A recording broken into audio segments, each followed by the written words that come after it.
సూర్యుడు, చంద్రుడు, శివుడు, కుబేరుడు, ధాత, విధాత, వాయుదేవుడు, అలాగే సర్పరాజు. నాగరాజస్య స్థానం అనంతస్య మహాత్మనః.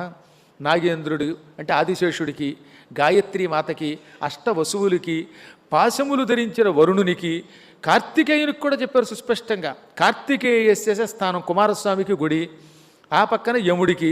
వీరందరికీ పూజామందిరములు వేరువేరుగా ఉన్నాయి. విశాలమైన ఆశ్రమంలో అందరికీ విడివిడిగా గుళ్ళు కట్టారు. ఇప్పుడు ఇక్కడ ఉన్నట్టుగా, మా పీఠంలో ఉన్నట్టుగా. ఇప్పుడు అర్థమైందా? ఎందుకంటే ఒకటి చాలదా అంటున్నారే ఈ పిచ్చాళ్ళు. ఆ ఒకటి చాలునో కాదో, అందరికీ గుడులు ఉండాలో లేదో అగస్త్యుడు చెప్పాడు. అగస్త్యుడి కంటే వీళ్ళు పెద్ద గొప్పవాళ్ళు అన్నమాట. ఈ మధ్యన ఎవడో అడిగాడండి ధర్మ సందేహంలో, ఎందుకంటే ఇంతమంది దేవతలు, ఎవరో ఒకరిని పట్టుకోవచ్చు కదా అంటే, ఇన్ని రూపములతో ఆ పరమాత్మ ఉన్నాడు, ఎవరికి వారికి అర్చన చేయవలసిందే, ఏ రోజుకు ఆ రోజు ఆ దేవతను అర్చించవలసిందే. కానీ ఇన్ని రూపములలో ఉన్నవాడు ఒక్కడే పరబ్రహ్మ అనే జ్ఞానముతో అర్చించాలి. భగవంతుడు ఇన్ని రూపాలతో ఎందుకుంటున్నాడని ఒకడు అడిగిన దానికి సమాధానం ఒకసారి ఇచ్చానులేండి. ఎరా నాయన, రోజు వంకాయ కూర ఒకటి తినచ్చు కదా, దొండకాయ ఎందుకు నీకు, బెండకాయ ఎందుకు, బూడి తిని బతకచ్చుగా, నీకేమో పులిహార కావాలా, దద్యోతనం కావాలా, కట్టు పొంగలి కావాలా, ఇన్నెందుకు, ఒకటి తిని బతకచ్చుగా.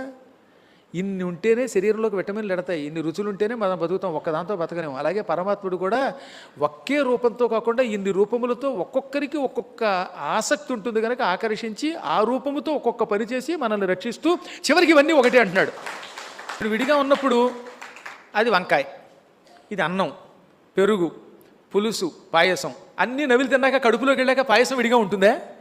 కడుపులు అన్నీ ఒకటేనైపోయా లేదా? అవి చివరికి రక్తంగా మారతాయి, చెత్త ఏమో కిందకి దిగిపోతుంది. అలాగే మన ఉపాసనలో చెత్త ఉంటే పక్కకి పోతుంది, ఉపాసనలు సరిగ్గా ఉంటే ఈ కడుపులోకి వెళ్ళిన ఆహారాలన్నీ మన శరీరానికి రక్తమై పుష్టి ఇచ్చినట్టే ఇన్ని రూపములలో ఉన్న పరమాత్ముడు ఏకమేవ అద్వితీయం బ్రహ్మమై మనల్ని రక్షిస్తాడు. ఆ జ్ఞానం పొందాలి.